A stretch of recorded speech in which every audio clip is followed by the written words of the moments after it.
Okay, welcome everyone.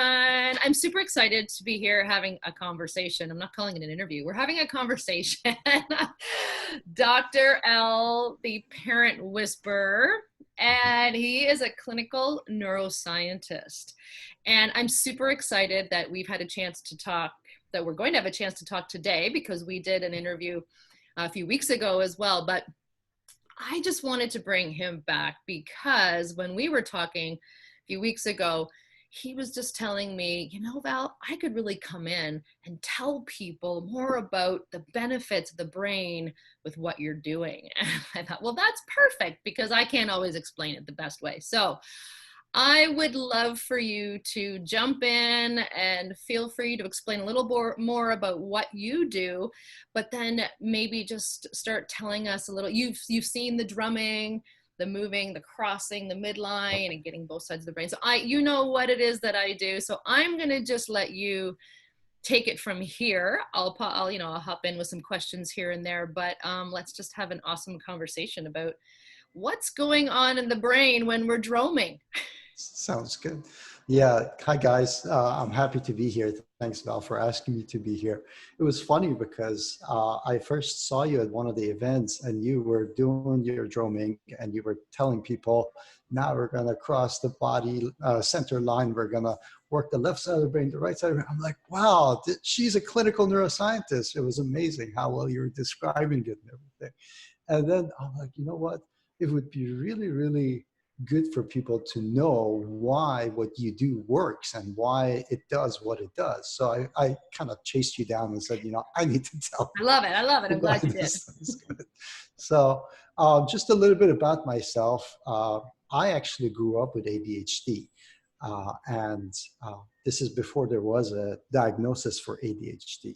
And as a kid growing up, pretty soon I realized that I'm different from other people. My younger sister could go ahead and finish her homework in like an hour, and I would take 6 hours to do it. And that meant that I didn't get to go out and play because I had to do my homework. And I could internalize the frustrations that my parents had as a result, thinking that it's my fault. When I went to college, I could see that when a homework assignment was given where we were supposed to read, let's say, 2 chapters of a book, if I was to calculate how fast I could read something, then that would mean that I would have to stay up all night to read that. And little by little, I kind of internalized as if there was a problem with me, that I was broken. And when I got my postdoctorate in clinical neuroscience and autism spectrum disorders, my mission was to go ahead and help those kids so that it doesn't go on through the years with them having to put up with this condition. And ultimately, I realized that a lot of the kids that were coming in, they had pretty much lost that first decade, the important first decade of our life where our brain is still forming and developing. And this is kind of where we come in with the DROM'ming, basically. Because through my training and during the times when I had my clinic, I would see families come in and they were just stressed out financially, relationship-wise. The kids, had internalized the problem. And I realized that, they were coming in too late. So I wanted to be more on prevention side of things. And one of the things that we worked on when it came to therapy is we really tried to isolate what part of the brain it was that was causing the problem. And the other thing is that your brain controls the function of everything else in your body. So if it doesn't run quite right, then what happens is the rest of your body will get commands that are not exactly right either. So oftentimes kids that have like autism spectrum disorders, they end up having digestive related issues, autoimmune issues, coordination and movement issues, eye tracking issues, such as myself, spatial orientation, for instance. So people are going from therapist to therapist trying to do all these different things. Whereas if you just focus on the brain and make sure you get it coordinated, make sure that you get it fired up in all the weak areas and our right areas, then it'll be fine. So basically that's where when I saw drumming, I'm like, now this is the right type of stimulation. Finally, somebody has the right idea Wow. about how to do it. Well, and it's fun too. So they don't realize that they are working their brain. And I say they, I mean anybody. I've drummed with 2 to 96-year-olds. So it's something, and maybe you could speak to that a little bit too, is you know, it's great for any age brain. Exactly. And Exactly. What happens is, so a little bit of a evolutionary history on this is, all right, so we're going to talk about the brain because that controls the function of everything. And with DROM'ming, whether people realize it or not, although you're exercising, you're working your cardiovascular system, your muscular system, what you're really doing is actually stimulating your brain and connecting your brain to your body. And so we're going to backtrack to talk about brain a little bit and how the brain came to be what it is for us. There's evolutionary reasons for it, but we're going to mainly focus on things that you need to support your brain. So typically, there are three things that you need to support the brain, have a well-supported brain. And that is your food and nutrition as the foundational piece.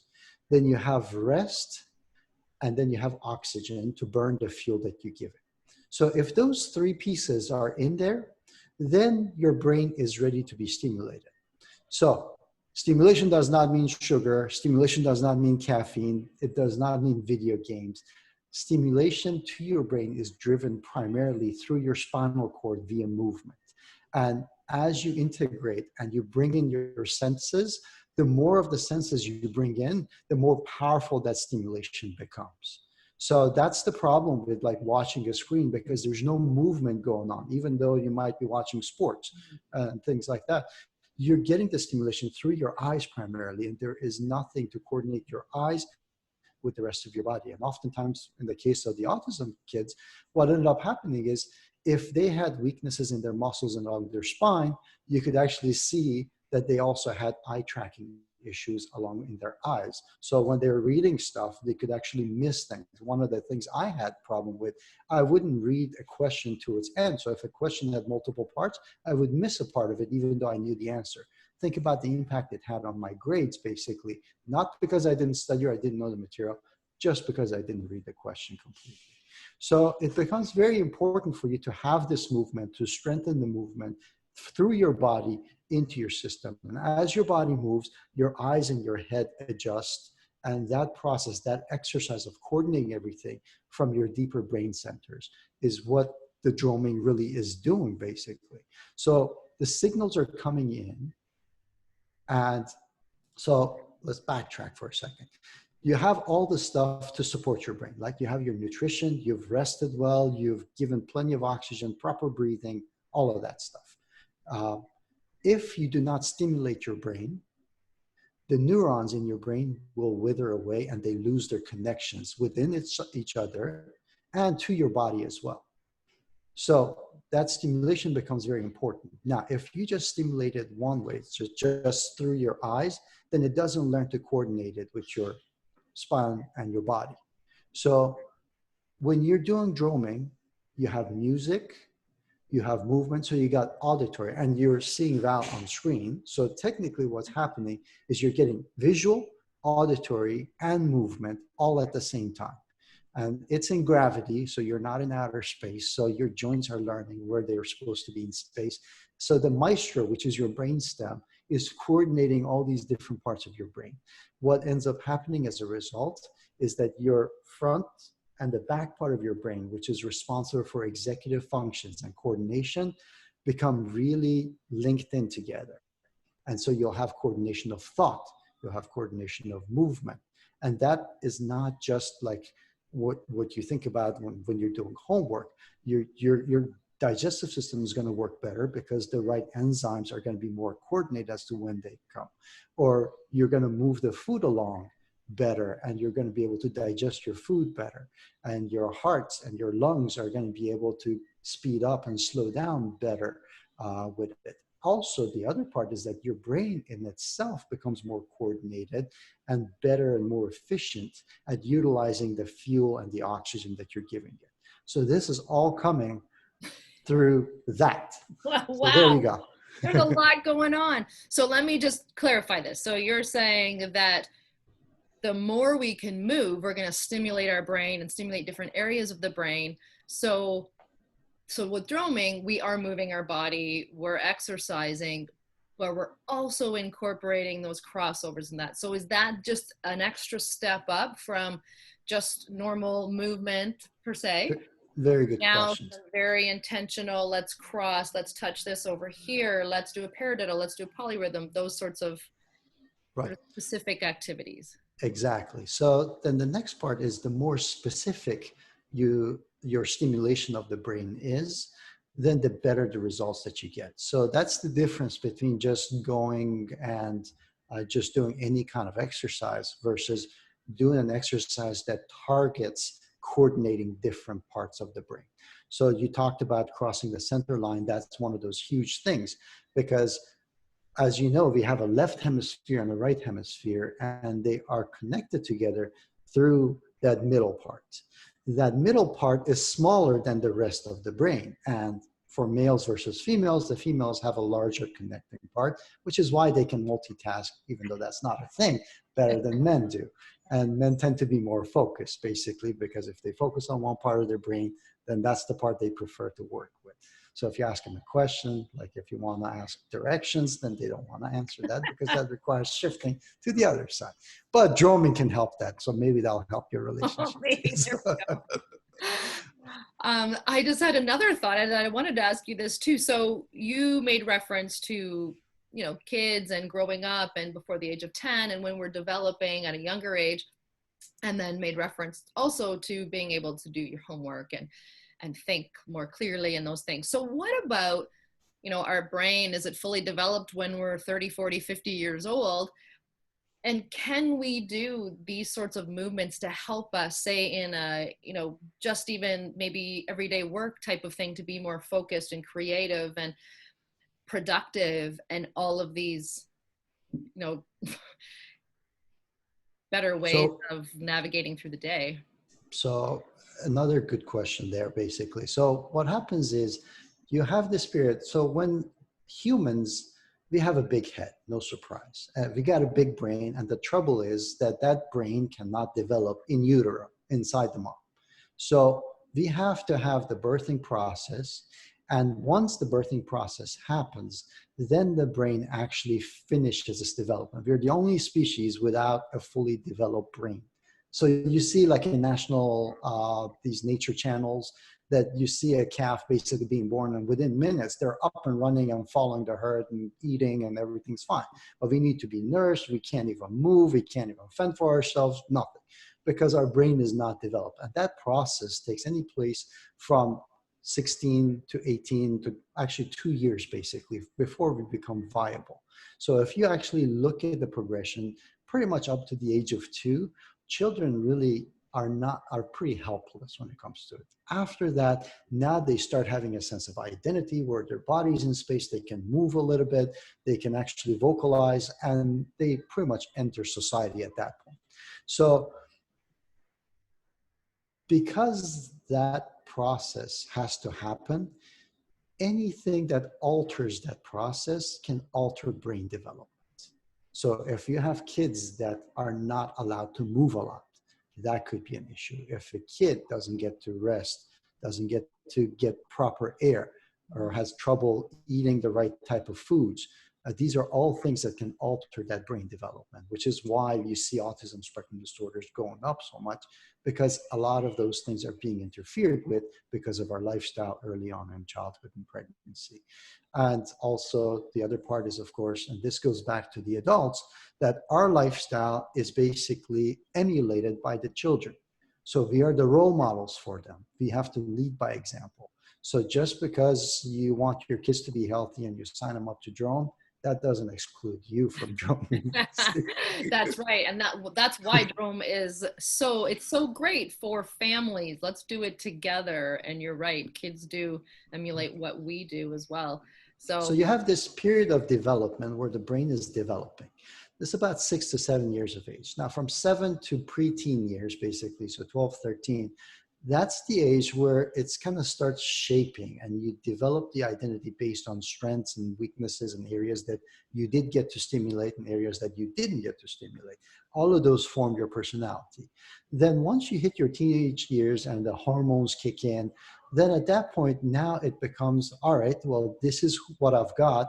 I need to learn to work with this. So at that point is compromise and compensate, basically, for whatever I've got. So that doesn't mean that you can't do anything. The amazing thing that we have found out over the past 20, 30 years is that as we develop, our brains don't stop. You know, think about somebody who has a stroke. There is a great chance they can get some of those skills and abilities after a stroke within the 6-month period after they have the stroke. That is testament to your brain still being able to rewire itself. Even if it's damaged, it can go around the problem areas and form new neural networks. So these exercises can have a vast array of benefits, from you being able to be more coordinated in your thoughts and your focus and your abilities to perform on the day-to-day tasks, to actually reducing chances of things like Alzheimer's and dementia and things like that. Because a nerve cell that's stimulated is a vibrant cell, it's a healthy cell, and will continue to connect and continue to perform its function. So that's one of the best ways to keep your brain intact. Wow. I feel like you could tell us this different stuff for hours. I feel like we could have a conversation for hours, but we won't keep you on for hours. I just find all of that fascinating. And I know how I feel. Like, I've started doing this 14 years ago, and I think it was just this automatic connection and this instant joyful feeling. And, you know, that's something else I think that we get from it, is it just feels good to drum, to beat, to, and, you know, I've read different articles that say drummers are really smart and they've got, you know, better brains and all this, but now I understand there is a lot going on. But exactly. It's fun. Yeah, it is. And actually, on that note, I wanted to mention this. Actually, you know that I'm passionate about optimizing human potential. And I was approved to do a TEDx talk earlier this summer, but COVID kind of postponed it till next year. But my topic that I was going to talk about is optimize brain function, and you can optimize humanity's potential. And I mean, there's like a direct correlation. Your ability to be able to move in space literally helps you define who you are as a person, not only in a physical sense, but also eventually when it comes to your personality. So kids that don't know exactly where their body begins and ends, they're clumsy, they're going to have a more difficult time choosing careers, saying no to peer pressure, those other things, because they don't know where their wants end and what other people's wants and needs begin. And you need to have a very clear understanding of yourself in order to be able to show up in life and basically, you know, give your message, your gifts to this world. So it's very important. On the issue of drumming and drones, what ends up happening is it also helps you with big picture clarity, because it's a large motor movement, and large motor movement translates to big picture ideas. So if I have a child that ends up in therapy that is very detail oriented and very fussy, having drumming actually will help them, because they become more big picture oriented as a result of it. So there's all kinds of benefits to that. So anyways, there you go. That's fun. That is so interesting to me. We have to do this again. Mm-hmm. And the last thing I'm going to tell you is, because you were talking about fun, is that your brain likes the stimulation. That the good stimulation becomes sustainable. The bad stimulation kind of wears your body out. Mm-hmm. So whether it's your nutrition, whether it is your lifestyle habits, whether it is exercise and drumming, the reason it's fun is because it's stimulating your brain properly. And of course, if you've done it once, then you're more likely to want to do it over and over again, because it feels good and you feel more connected to your body and the world afterwards. It's so true. And I've experienced that, and why I want to share it with the world, because it does make you feel just happy. It makes you feel happy. And we all need to have a little more fun in our lives, right? You just summarized everything I said into just that. It just makes you feel happy. You just explained why. I loved having you here. I loved having this conversation, or just learning more from you. So thank you so much. I'm super excited for my community to hear from you. And I know we've talked about doing some things together too. So I'm excited about what's to come, but I mean, we can share that a little later as well. So I will let you just explain to people where they can learn more about you and maybe a little bit about some other things that you have to offer and what you're working on right now. It's probably Sure, best for you to share that. I appreciate it, Val. So we have a couple of programs that are actually open to public. One of them is called Food and Fitness 101. So you can search that on Facebook and feel free to join our group. And we talk about healthy, like remember I talked about these foundational pieces to support your brain. In food and fitness, we talk about some of those things. Of course, Val, you would fit perfectly into the fitness side of that thing. And then food is something that we talk about as well. So feel free to join us on that. And then for some of our parents that have a bit older kids or they want to make sure that they cover all aspects, food and fitness is more internally focused, whereas we also want to make sure we focus on external things as well, like partnership and parenting. So the socialization aspect of it, also we have a program for called Partnership and Parenting 101. Both of those are available for you guys to join for free. So I would love to see you guys on our chats and discussions. And I usually announce talks and stuff there as well. So you'd be more than glad to sign up for them there as well. Our company is called Role Model Maker. And of course, the premise behind that is we want to create future role models, but we want to do that by leading by example, by being good role models ourselves.